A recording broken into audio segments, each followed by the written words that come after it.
അപ്പം ഞാനിന്ന് ഇവിടെ ഒരു സ്വീറ്റ് അപ്പം ഉണ്ടാക്കാൻ പോവാണ്. ചക്കച്ചുള ഇട്ടിട്ട്. അപ്പോൾ 3 ചക്കച്ചുള ചെറുതാക്കി അരിഞ്ഞാണ് മിക്സി ജാറിലേക്ക് ഇടുകയാണ്. ഒരു ബൗള് തേങ്ങ, ഗോതമ്പ് പൊടിയാണ് ഞാൻ 2 ടീസ്പൂൺ ഇടുന്നു. അരിപ്പൊടി 2 ടീസ്പൂൺ. ഇത് റവയാണ്, റവ ഒരു 2 ടീസ്പൂൺ. ഇത് രാഗിപ്പൊടിയാണ്, അതൊരു 2 ടീസ്പൂൺ. ഇത് മൈദപ്പൊടി, ഇതൊരു 2 ടീസ്പൂണ്. ഏലക്ക 5 എടുത്തിട്ടുണ്ട്. ഒരു പീസ് ചുക്ക്, ഒരു മുട്ട അടിച്ചൊഴിക്കും. ഇതൊക്കെ ചേർത്തിട്ട് വെള്ളം ഒഴിച്ചിട്ട് അരച്ചെടുത്തിട്ട് വരാം കേട്ടോ. ശർക്കരപ്പൊടി 2 ടീസ്പൂൺ.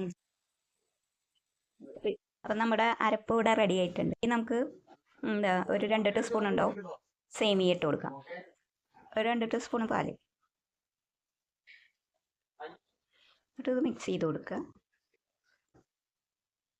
അപ്പോൾ പാത്രത്തിൽ ഞാൻ നെയ്യ് വറ്റിക്കണത് ഇത് ഒഴിക്കാൻ പോവാണ്.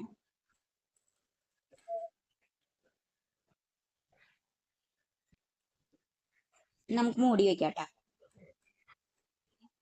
അപ്പോൾ നമ്മുടെ സ്വീറ്റ് അപ്പം ഇവിടെ റെഡി ആയിട്ടുണ്ട് കേട്ടോ. അപ്പോൾ എല്ലാവരും ലൈക്ക് ചെയ്യുക, ഷെയർ ചെയ്യുക, സബ്സ്ക്രൈബ് ചെയ്യുക. ഇതേപോലെ ഉണ്ടാക്കി നോക്കണം കേട്ടോ, നല്ല ടേസ്റ്റാണ്.